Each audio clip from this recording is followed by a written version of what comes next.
فضلة خيركم بقى يا ولاد، قلنا نجيب رشا نغديها النهارده. مش رشا بس، ده انا عايزه العيله كلها، خلي بالك. وبص، دي صينيه جلاش اهي باللحمه المفرومه ما شاء الله. انتي يعني انتي مشوهه منظر، مش نور الناس اللي جوه ايه.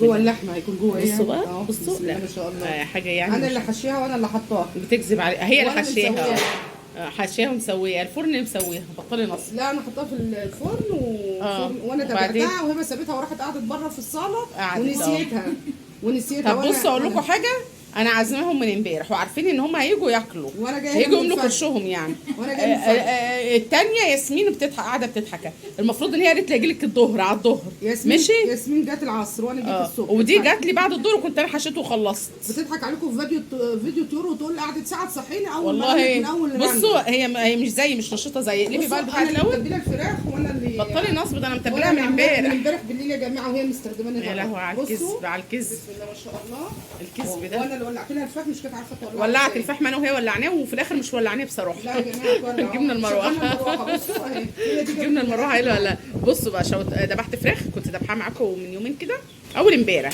وقلت عشان اعذبهم، فانا عشان وقتي مضغوط مش عارفه اعمل الحاجات دي كلها في يوم واحد. فذبحت الفراخ ونضفتها. هاتي رشه يا البط. جماعه والشهاده اللي هي الذبحه وهي اللي منضفه. هاتي البط، هاتي البط.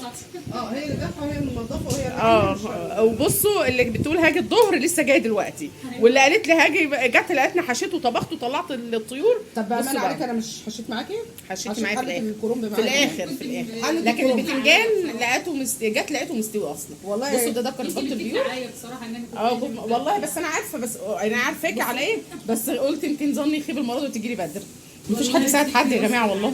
بصوا ده كان بط مسلوق، احسن حاجه بقى للبط يتسلق ويتحمر او يتشوي على الفحم. ودي النوره بقى حجزاها. ده الزور ده. بصوا ده انا ونوره زور البقى. بصوا عندي نورة اصلا حجزاها من امبارح. رؤى وسيد بيتخانقوا عليهم، فنور قالت انا عايزاها، قلت لا خلاص يا بقى ضيفه النهارده فندلعها ونديها. جت ياسمين قالت انا وهي فيها، وده الديك البلدي كنت شمرته، كنت حشاه وبعدين استوى جامد كده، طلعه راح مقسوم نصين، هحطه على الفحم طبعا دلوقتي. احنا قلبنا الكبد والقوانص بصوا كانوا ناقصين ياكلوني.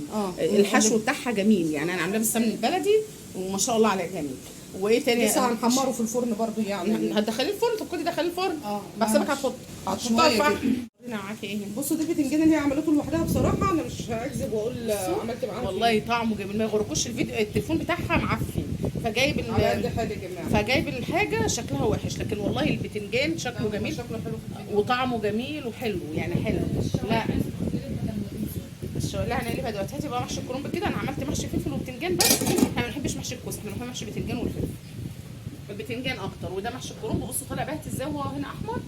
بصي عشان المطبخ بس. هو احمر خالص على فكره وطالع باهت كده.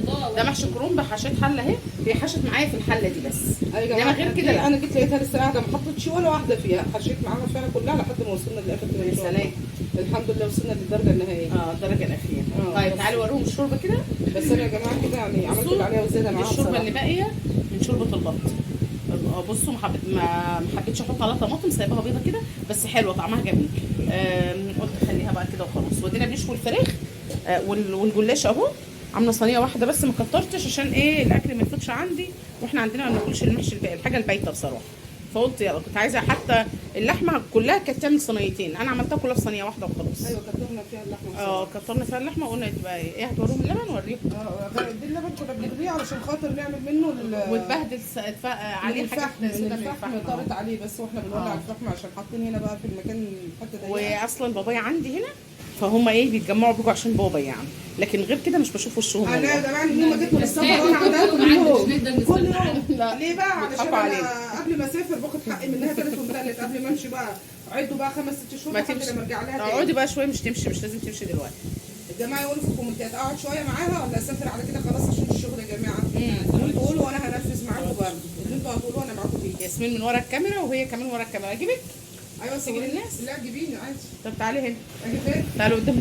اهو انا بس مسليت الجلاش عشان قولوا بقى في الكومنتات. استنى شويه الدخانه بقى. بصوا مش عارفين نتكلم منها. جايبين مروحه وياسمين وراها اهي، ورا المروحه كمان.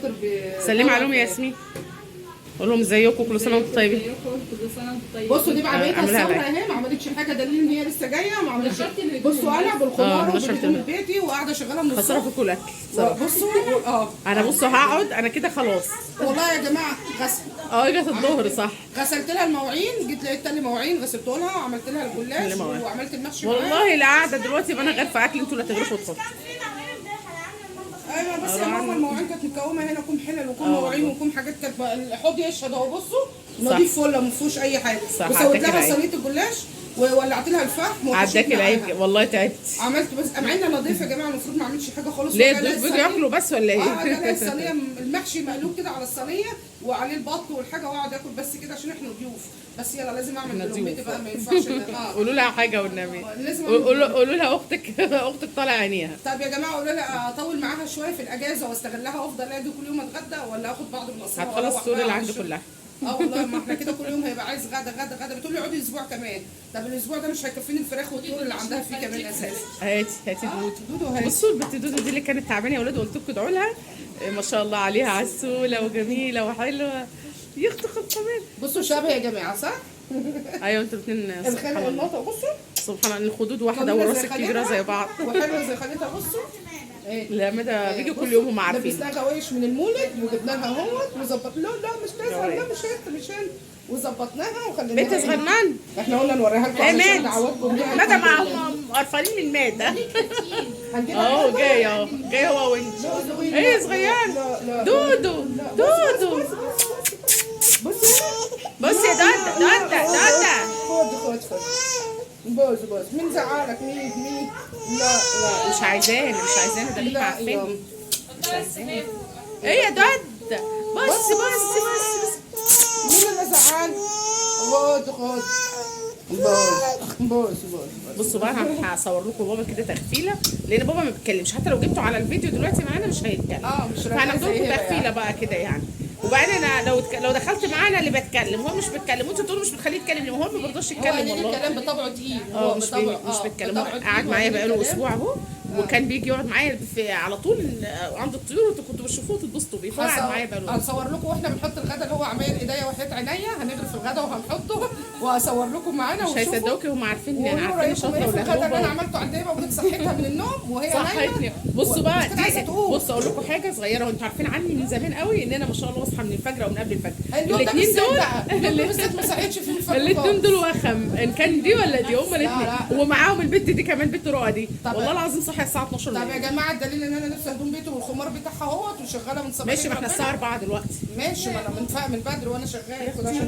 بصوا يا جماعه الخير انا بصحى بدري وعندي الساعه 12 ده كده اليوم ضاع، ما اعرفش اقعد يعني. الساعه 12 ده كده اليوم خلاص راح بالنسبه لي. فانا من النوع النشيطه اللي بحب اصحى بدري. والله عندي شغل بره كتاكيت هطلع اوريه لكم دلوقتي في فيديو. خدي يا رشا صور لهم الكتاكيت واوري لهم شكلهم عامل ازاي. وعندي كتاكيت وعندي بط وعندي حاجات كتير بره والله. شغل ناس جايين من اخر الدنيا هياخدوها. يعني انا سلمته وخلاص، وده حاجات جايه من بره. خدي يا رشا صور لهم الحاجات كده بره. ماما خد شربة. بصوا بقى الشغل ده هي جايباه فعلا من بدري اهو. كتاكيت اهي، انا ما اعرفش الانواع بالظبط عشان انا برضو ايه ما افتيش في النوع بالظبط، واقول لكم هي جايبه انواع ايه. بصوا بسم الله ما شاء الله، هنا اهو وهنا كمان. هو طبعا كذا حاجه تحت. بصوا اهو مستنيه ان الناس فيه لسه هتيجي دلوقتي عشان يستلموهم. وفي تحت هنا كمان بس الاضاءه انا افتحي كده النور يا رؤى، افتحي النور. وده هنا البط اهو بسم الله ما شاء الله. بصوا بسم الله ما شاء الله. علشان ورا الباب، والباب مداري اساسا فمش عارفين ايه. افتح الباب ده كده يا مدى تعالي افتح الباب ده للاخر. بصوا البط بسم الله ما شاء الله اهو. البط ده بلدي يا هبه مسكوفي. بسم الله ما شاء الله بط مسكوفي. ده انا بعشق البط المسكوفي. حتى لما رحنا السوق انا هي ولقينا بط كبير مسكوفي جبناه، بس احنا جايبينه عمره شهر يعني، احنا نزلناه في الفيديو معاكم. ده بقى هو لسه جاي اهو تقريبا، ده بقى لسه عمر كام يوم يعني كده مش كده. بصوا بسم الله ما شاء الله عليه، الله اكبر. في الاحجام البط ده يا جماعه قسما بالله ربيته كذا مره، بيشيل 6 كيلو على 3 شهور. بقيت احطه على الميزان على 3 شهور كده بسم الله الله اكبر عليه. كان معايا على الميزان 6 كيلو والله العظيم الدكوره بتاعته، والنتي كانت بتشيل 4 كيلو ونص. النتايه كانت عامله تشيل اكتر من الدكر البلدي كمان. بس في ناس غاويه اكله وفي ناس ما لهاش في اكله. بس هو بسم الله ما شاء الله. وفي كتاكيت تحت تاني اهو اهو. تعالى كده تعالى كده بطه، شيلي كده البرانيك بتاعت البط نزليها، نزلي واحده بالراحه كده. بصوا بسم الله ما شاء الله الله اكبر. هي طبعا اللي عارفه الانواع ديت، وهي اللي ايه هتقول لكم على الانواع ده في الفيديو بتاعها، هتقول لكم ده نوعه ايه وده نوعه ايه. بصوا بسم الله ما شاء الله الله اكبر عليهم. بصوا في تحت، ارفعي كده يا بطه دي، ارفعي كده امسكيها، ارفعيها حطها فوق دي. بصوا بسم الله ما شاء الله بسم الله الله اكبر. طبعا الناس لسه هتيجي تستلم الشغل دلوقتي، هي بس جابوه. في كام بطيه هنا اهي برضو اهو مع البط هنا، بس مش باين عشان نفس اللون مع الكتاكيت. بط بيور ده تقريبا رؤى بتقول هي فاهمه اهي زي هبه. بسم الله ما شاء الله بصوا بسم الله ما شاء الله. نفسي اربيه. هبه اقنعتني كتير ان انا اخد من البط البيور دوت واجرب تربيته، بس انا والله العظيم بصوا كتكوت برقبه. بصوا بسم الله ما شاء الله. شوفوا لسه طالع من عند الحلاق. بصوا بصوا شكله جميل بسم الله ما شاء الله. بحب انا الكتاكيت اللي بتبقى برقبه دي لما بتكبر. انا مش عارفه بقى الانواع. ده بط بيور، ده بط بيور، وده فراخ بلدي مشعر. ما هم باين عليه. ودي رزي. ده رز بقى. ديوك في برابر. ايوه دول بقى، دي اللي هي الفراخ ديت. انا برضو شكيت فيهم قلت دول رز برضو. ودول هجين عالي. الهجين دي بقى يا جماعه بسم الله ما شاء الله. ده هجين عالي. شيلي بقى وده مشعر برضو. المشعر ده برضو في البيض حاجه تانية كده في البيض كده. وده كتكوت، ده رز فرز ديوك. يعني رز كلهم ديوك يعني. بسم الله ما شاء الله. ده بقى في التربيه بيبقى بصوا بيشيل اوزان، بيبقى بسم الله ما شاء الله عليه كده. دورته 70 يوم. يطلع متوسط الوزن 2 كيلو وربع. 2 كيلو وربع. بديل الفراخ البيض. بديل الفراخ البيض. والهجين ده برضو الهجين ده برضو حاجه عاليه كده. بس الرز احسن. في الاوزان بيشيل احسن منه في الاوزان. تعال حد عايز صورك ليه؟ بص بقى يا حبايبي، ده الفراخ اللي هبه كانت جايباها الكتاكيت، كانت جايباها الناس طبعا. احنا قلنا لكم هي بقى هتقول لكم على انواعها وعلى جميع الانواع بتاعها ايه. انا برضو قلت على قد ما اقدر وسالتها. هي بقى هتقول لكم جميع الانواع الكتاكيت دي ايه والبط ايه والكلام ده كله ايه. بصوا بقى منظر الفراخ. بصوا انا اللي كنت بقلب فيها على فكره عشان هي ما تضحكش عليكم وتقول لكم ده هي ما عملتش حاجه. انا اللي شويتها وانا اللي كنت بقلب فيها، وكمان نوره اللي كانت بتصورني. الحمد لله يعني نوره قدرت تقف على رجليها وبقت الحمد لله اتحسنت عن الاول كتير. وجت وقفت معايا قالت هاتي يا ماما هصورك كده. وقلت لها طيب خدي صوريني عشان انا صورت معاكم الفراخ قبل ما نشويها ومنظرها بعد ما تشوت. بصوا هبه اللي متبلاها بصراحه عشان انا برضو ايه ما اضحكش عليكم. هي هبه تبلتها وجهزتها من بالليل. انا كنت عندها بالليل برضو، طلعتها وانا واقفه انا وهي وقعدنا نتكلم واحنا واقفين وتسلينا كده، وكانت مجهزه التتبيله والحاجه. وانا بكسر في الجناح بوريكم ان هو مستوي، لان انا مش قادره اللحم من جوه سخن مش قادره ان انا اكسره. بصوا بقى الفراخ اللي كانت بتستوي كنت بشيلها من على الفحم. ودي كانت البطايه بقى ما رضيناش نحمرها في الزيت ولا حاجه، قلنا هنعملها على الفحم كده. حطينا منها نفس التتبيله بتاعت الفراخ اللي هبه كانت عاملاها. بصراحه التتبيله كانت تحفه وكان طعمها جامد جدا، والفراخ برضو كان طعمها جامد جدا. دي الفراخ دي مربيها عندها يا جماعه تربيه ايديها، جابتهم وذبحتهم بس كانوا عباره عن سكر كده يا جماعه. تبلت نفس التتبيله حطيت منها على البطه، وجبت البطايه كده قلبتها اهي وحطيتها على الفحم، وكانت طالعه تحفه واخده طعم الفحم كده. والطعم بصوا مش هقول لكم. ده بابايا اللي قاعد، نوره طبعا هي اللي راحت صورت ما جابتش وشه، بتصور كده من فوق كده من على الوش. هو قاعد اهو. غرفنا المحشي طبعا كلنا كنا موجودين، وكانت اللمه مش هقول لكم على الفرحه. والله العظيم الواحد شبع بس من اللمه ومن لمتنا جنب بعض كده، ومن طعم الاكل وريحه الاكل كانت تجنن. طبعا اختي وجوزها وخالتي اللي هي حمات هبه، وكنا كلنا متجمعين، وجوز هبه وكلنا وبناتي وابويا ربنا يبارك فيه يا رب ويديله الصحه. دعواتكم لي يا حبايبي، ودايما متجمعين في الخير كده يا رب. بحبكم في الله. حبيت اصور معاكم كل حاجه عشناها مع بعض انا وهبه، والاجازه قضيناها معاهم ازاي. انا لسه قدامي كده كام يوم لما اسافر. هي عايزاني اقعد اكمل الاسبوع. انتوا قولوا ايه رايكم. حبايبي بحبكم في الله. ما تنسوش الشير واللايك والاشتراك في القناه.